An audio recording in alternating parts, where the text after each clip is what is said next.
comes over in between the break and he looks over. He's like, hi, Kinjas. Wow, you guys very good dancing, right? And all of us like, he said our name, right? And we're just like, can we get a photo? So we get this photo with him, and then JC looks at me. He's like, oh, my dad just invited you guys to dinner tonight. We're like, just all chill. And then all the guys again, they just look at me, and I'm like, we're canceling our flights. Yeah. Then we went out to go eat dinner with Jackie Chan. We ate crab. He's like, you like crab?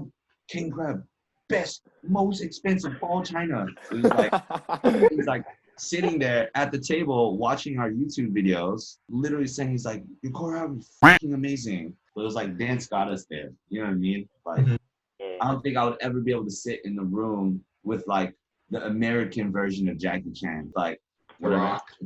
I'll say I'm gonna sit down in the room with The Rock one day. That's gonna happen. In 6th grade, I didn't really know what you looked like, but I always heard of people. They're like, "Oh, Nina who's a Disney star. Nina's like on Disney." So I was like, "Who's this like phantom girl that's Phantom?" Yeah, because I've never seen her. She's like a legend, like not Wow. like a mythical creature. Phantom. Like okay, Bigfoot. Stop. Bigfoot. Okay, like guys. Ethan, it's too late, bro. You can't save yourself now. It's over.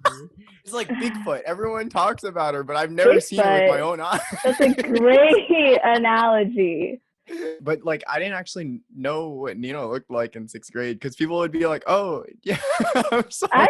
I mean, you didn't talk to me either, but it's because he looks completely different. Yeah. It's because he looked completely. He had like glasses and his hair like puffed up or something. This man got glow up. This man got a hell of a buzz. You remember Ethan with the buzz, dude? That was prime Ethan. Gosh, do you want to be a lawyer who lives in New York City and be an independent boss woman? Probably not. Probably not. When you personalize it, you become kind of so honed in on your own ambitions that everything else it's just noise, and that's their own path. But you recognize, okay, this is my own path and I'm going to pursue this. And so then you really don't compare yourself anymore. It became a lot easier for me to identify what kind of success I wanted for myself and why I wanted to pursue that. And when you come to these conclusions about what success is personally for you, it makes success so much easier to pursue because you're excited about it. The failures feel less heavy and the joyous moments feel all more joyful because this goal that you're striving towards is so personal to your identity and who you are. When you're in a slump, how do you motivate yourself to go out there and find value? Your passion should be finding your passion. If you know that you want to have a passion, you know that you want to do something, then do things to get to that point. Like, let's say, Ethan, why are you still in cross country? I like running. It keeps me healthy. Are you passionate about it? It's definitely going to be an integral part of my life for the rest of my life. So what are the things that taught you? It's definitely taught me perseverance. Being like one of the slower runners on the team is definitely very mentally taxing, like not making times and always coming in like last place and stuff. So it's taught me that even when I fail, I'm still improving.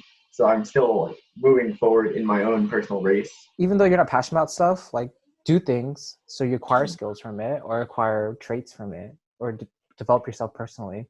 And because you develop it, you develop yourself as a person, so that in the future, you have all these traits lined up from different things you've done so that now you're ready to tackle the next opportunity that whatever comes your way. So when I talk about passion, I'm not talking about like you have to find out one true thing, but get good at something first, and then you'll find out if you're passionate about it or not.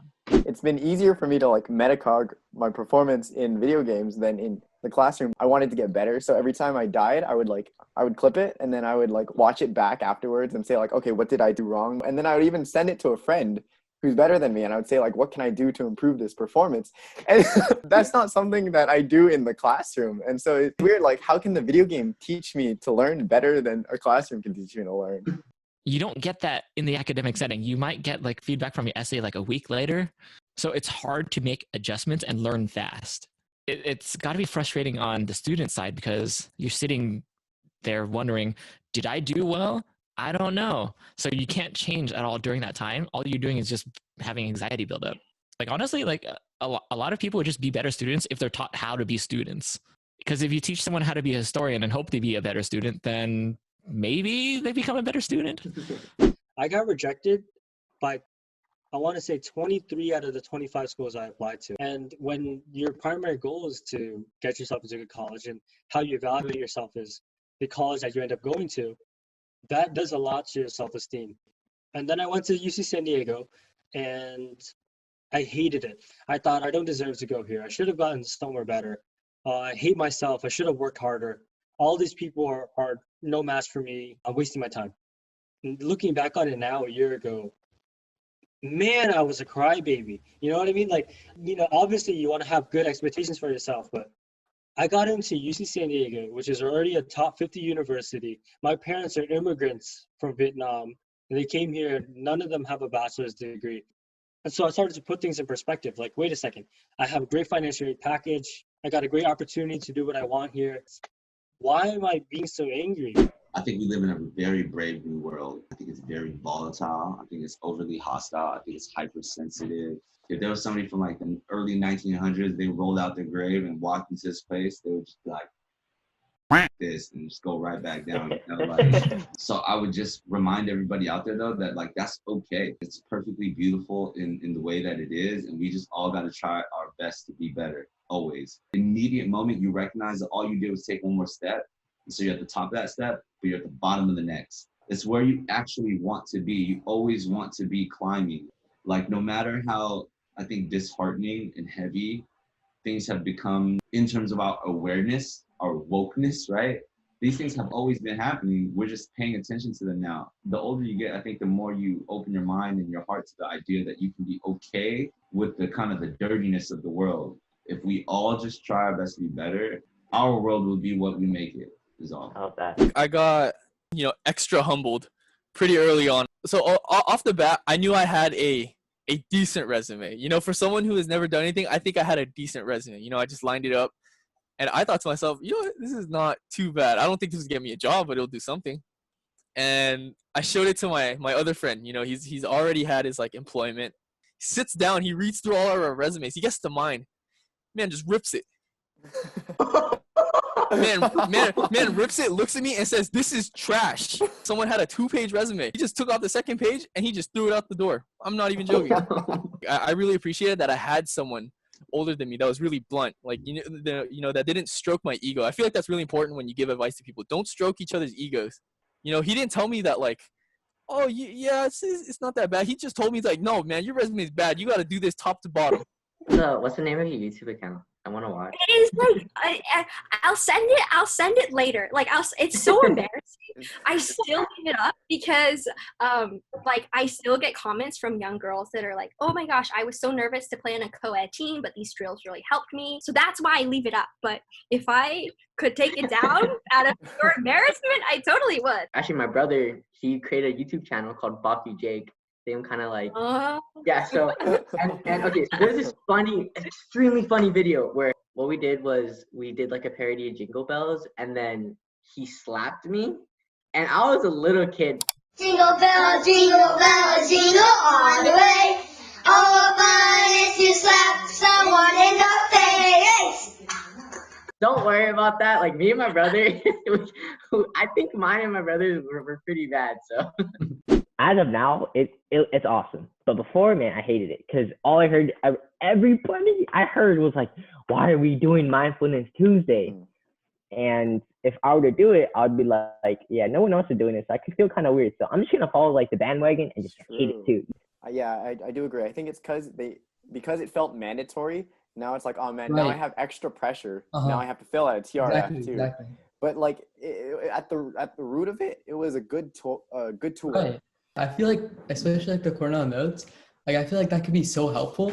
But as soon as you see this, like, you have it. Why do you have it? Why do you have it on you? You don't want to do it anymore, no? Wait, I haven't seen that in years, dude. The reason why they weren't helpful is because it's enforced from the top down, whereas we are in a position to empower students from like a peer-to-peer perspective.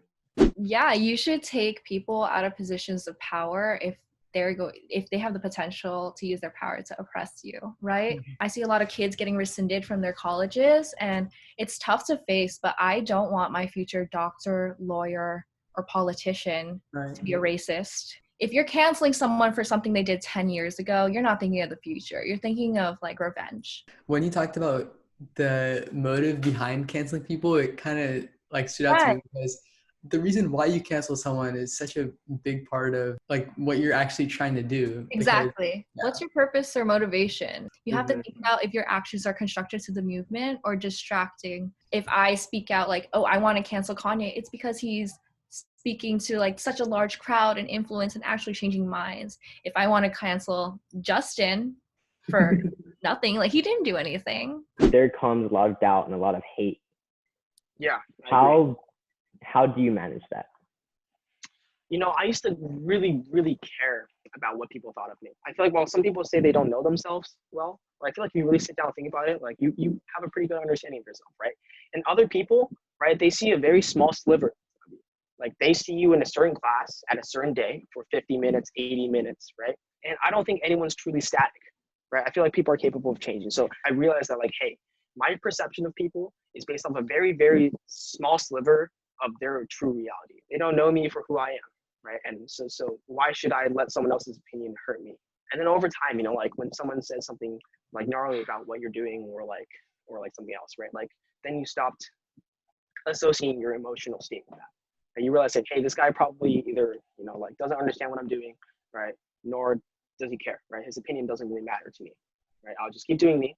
And having a close circle really helps too, because sometimes you really are messing up, and sometimes that criticism is valid, right? But like I mentioned, you have to develop that taste. It's an acquired taste. It takes a lot of time to tune that. And for me, I'm really, really blessed to have good friends and good parents to help guide me in this process.